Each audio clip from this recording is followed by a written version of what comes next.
3 days after arriving in the province, Festus went up from Caesarea to Jerusalem, where the chief priests and the Jewish leaders appeared before him and presented the charges against Paul.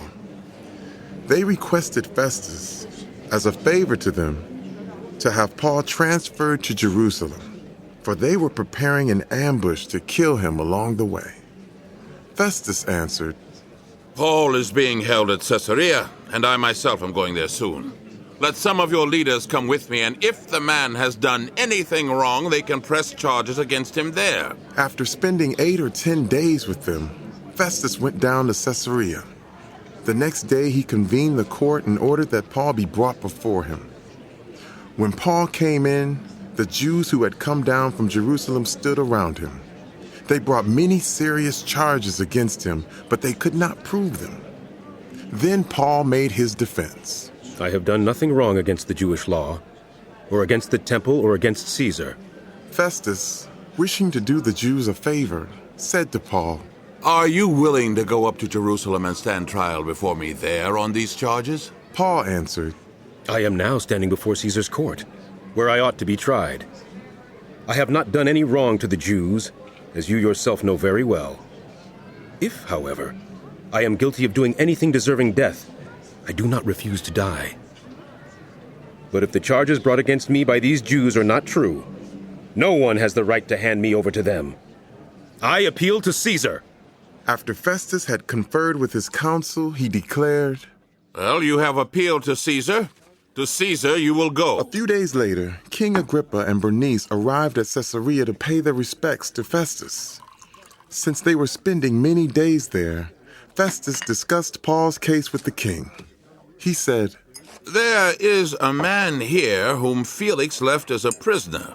When I went to Jerusalem, the chief priests and the elders of the Jews brought charges against him and asked that he be condemned. I told them that it is not the Roman custom to hand over anyone before they have faced their accusers and have had an opportunity to defend themselves against the charges.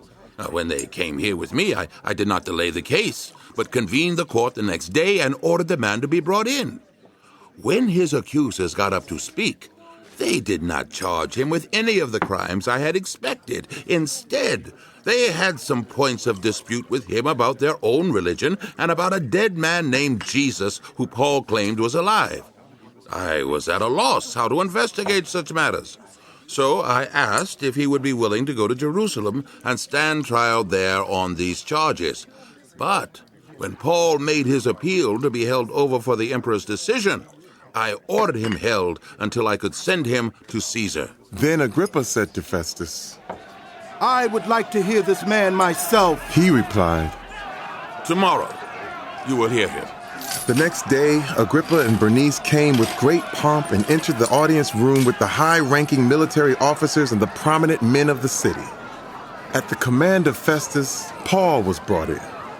Festus said, King Agrippa, and all who are present with us, you see this man? The whole Jewish community has petitioned me about him in Jerusalem and here in Caesarea, shouting that he ought not to live any longer. I found he had done nothing deserving of death, but because he made his appeal to the emperor, I decided to send him to Rome.